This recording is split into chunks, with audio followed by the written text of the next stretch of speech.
Hello friends, very good morning to all of you. तो friends, RRB JEE 2025 का जो कि स्कोर कार्ड ऑलरेडी डाउनलोड हो चुका है। तो यहाँ पे मैं आज प्योरली ये डिस्कशन करने आया हूँ कि मान लीजिए आपने as per your branch and medical eligibility जिस जिस पोस्ट के लिए ऑप्ट किया था इनिशियली, अब आपके CBT-1 रिजल्ट आने के बाद आप किस किस पोस्ट किस किस कैटेगरी में वहाँ पे क्वालिफाई हुए हो और किस मतलब कि रिजर्व कैटेगरी से हुए हो या फिर जनरल से हुए, ये भी हम डिस्कस करेंगे। और इन चीज़ों का फाइनल सिलेक्शन जो आपका होगा CBT-2 होने के बाद, या फिर आप ये कह सकते हो कि CBT-2 का जो मेरिट इंडेक्स बनता है उसमें सिलेक्शन का क्या फ़र्क पड़ेगा इससे, तो इसमें हम लोग यहाँ पे डिस्कस करेंगे फ्रेंड्स। तो मान लीजिए फ्रेंड्स, मैं यहाँ पकड़ के चलता हूँ कि जैसे कि आपको अपना जो स्कोर कार्ड है वहाँ पे सबसे पहले तो नॉर्मलाइज्ड स्कोर जो है वो देखना है, ठीक है। नॉर्मलाइज्ड स्कोर से आप अपना फिर कट ऑफ सीट जो आपके जोन का आया है, जिसमें कि हर एक category wise cut off mention है, UR के लिए, OBC के लिए, SC ST सारे ही ये के लिए। अब यहाँ पे आप देखेंगे कि आपने जो क्वालिफाई किया, अगर आपने OBC NCL डाला है तो फिर आप OBC में अगर आपने क्वालिफाई किया है और मान लो आपने 5 कैटेगरी पे, कैटेगरी 1, 2, 3, 4, 5 पाँचों का कट ऑफ आपने पार कर लिया OBC से, तो ये आपको ध्यान रखना है कि OBC की जितनी सीटें हैं इन कैटेगरी में OBC की जितनी सीटें नोटिफाई हुई हैं इस जोन में, आप CBT-2 एग्ज़ाम जब दोगे तो मात्र उतनी ही सीटों पे आप लड़ोगे। जनरल की सीटें आपको वहाँ पे कंसीडर नहीं होंगी। ये चीज़ आपको ध्यान रखना है। और मान लो अगर आपने UR अनरिजर्व कैटेगरी से पाँचों पे ही क्वालिफाई किया, पाँचों का कट ऑफ मार्क्स जो है उससे ऊपर है आपका नॉर्मलाइज्ड स्कोर, तो अनरिजर्व कैटेगरी की जो सीटें हैं वो सब आप वहाँ पे जोड़ के जितनी सीटें होती हैं उस पर आपकी लड़ाई होगी इस CBT-2 में, ठीक है।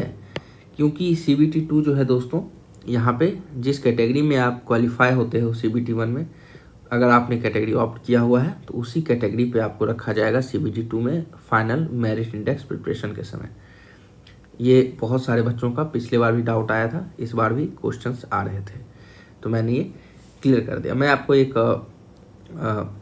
कट ऑफ सीट का एग्जांपल लेके भी यहाँ पे दिखाऊंगा और फ़र्क आखिर पड़ता क्या है ये भी मैं आपको समझाऊंगा। तो चलिए एक एग्जांपल लेते हैं पहले।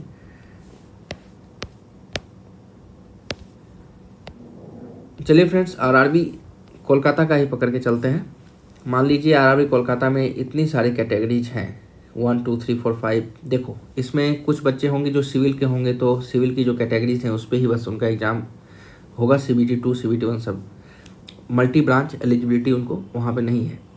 मगर और सब जो ब्रांचेज हैं जैसे मैकेनिकल हैं, इलेक्ट्रिकल और इलेक्ट्रॉनिक्स, इनकी मल्टी ब्रांच एलिजिबिलिटी वाले पोस्ट रहते हैं। इलेक्ट्रिकल वाले मैकेनिकल में भी डालते हैं और इलेक्ट्रॉनिक्स वाले भी मैकेनिकल पे डालते हैं, जिस कारण आपको कट ऑफ में भी थोड़ा दिखेगा अंतर। सिविल का थोड़ा सा लोअर साइड में रहता है।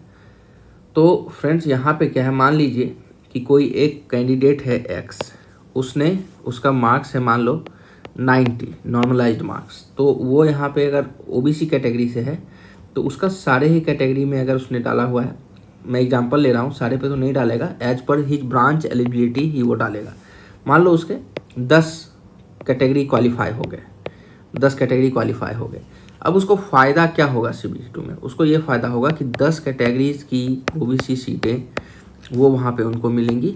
जैसे प्ले ग्राउंड कहते हो, तो प्ले ग्राउंड उसके लिए बड़ा हो जाएगा। मतलब कि अब 10 सीटें हैं, 10 कैटेगरी में वो क्वालिफाई है, 10 पे लड़ रहा है। अब खुदा ना खास्ता CBT-2 में उसके मार्क्स कम हो गए, मेरिट इंडेक्स कम हो गया, तो यहाँ पे क्या है कि उसकी प्रायोरिटी तो डाली हुई है 1, 2, 3 करके कि कौन सा पोस्ट कब है, तो मगर जो कि मार्क्स कम हो गए तो ऊपर वाले पोस्ट नहीं भी मिलेंगे, तो मगर नीचे वाले पोस्ट उसको अलॉट हो जाएंगे, ये उसको फ़ायदा हो जाएगा। या मान लो किसी बच्चे को अपने मेडिकल कैटेगरी के बारे में पता नहीं था, उसको CBT-1 देने के बाद पता चला कि वो कलर ब्लाइंड है, तो कलर ब्लाइंड के केस में उसको C1 या C2 कैटेगरी ही अलॉट होगा, B और A कैटेगरी अलॉट नहीं होगा। B और A कैटेगरी वाले पोस्ट के लिए मेडिकल के बाद वो छट जाएगा, ठीक है। ये चीज़ आपको ध्यान में रखना है। तो अगर इस कंडीशन में उसके 10 पोस्ट क्वालिफाई थे और CBT 2 में उसके मार्क्स अच्छे थे मगर मेडिकल में वो छट जा रहा है, तो यहाँ पे क्या है कि हो सकता है इसमें से 2-3 पोस्ट में वो मेडिकल के लिए उसको आउट कर दिया जाए, मगर और सब जिसका वो कट ऑफ पार किया हुआ है उसमें से जो C1 वाला कैटेगरी वाला पोस्ट है ऊपर वाले प्रेफरेंस की तरफ वो उसको अलॉट कर दिया जाएगा।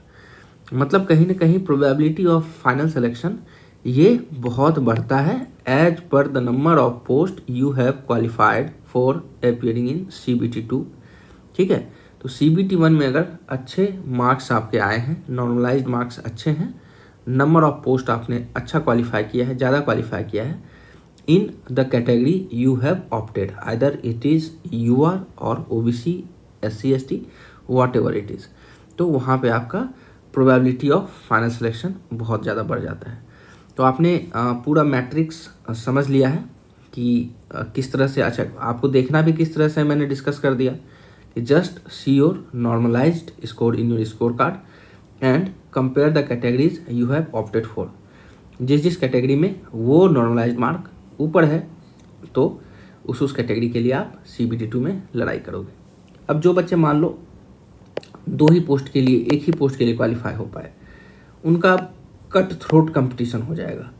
मतलब कि उस कैटेगरी में जो कट ऑफ जा रहा है उससे ऊपर उनका मेरिट इंडेक्स होना ही चाहिए CBT 2 में, नहीं तो सिलेक्शन नहीं होगा, ये फाइनल है। या फिर मान लो उस कैटेगरी में उसका मेरिट इंडेक्स आ भी गया उससे ऊपर, फिर भी मान लो ड्यू टू अनअवेयरनेस उसने मेडिकल कैटेगरी गलत चूज किया था, तो अगर मेडिकल में वो छट जाता है तो उसके पास दूसरा कैटेगरी अलॉटमेंट का कोई ऑप्शन नहीं बचता है, वो वहाँ पे सीधा बाहर होने की स्थिति में आ जाता है। तो दोस्तों जो भी है अब तो रिजल्ट आ चुका है, और अगर आगे के जो भी कैंडिडेट्स हैं, एस्पिरेंट्स हैं, 2026 वाले फॉर्म को भरना चाहते हैं तो इन सब चीज़ों का थोड़ा ध्यान रखेंगे। मैंने पहले भी 25 के फॉर्म आने से पहले भी डिस्कस किया था ये सब चीज़, तो आपके लिए सुविधा रहता है लास्ट में। तो चलिए फ्रेंड्स, फिर किसी नेक्स्ट इन्फॉर्मेटिव वीडियो में मिलेंगे आपके साथ, तब तक के लिए धन्यवाद।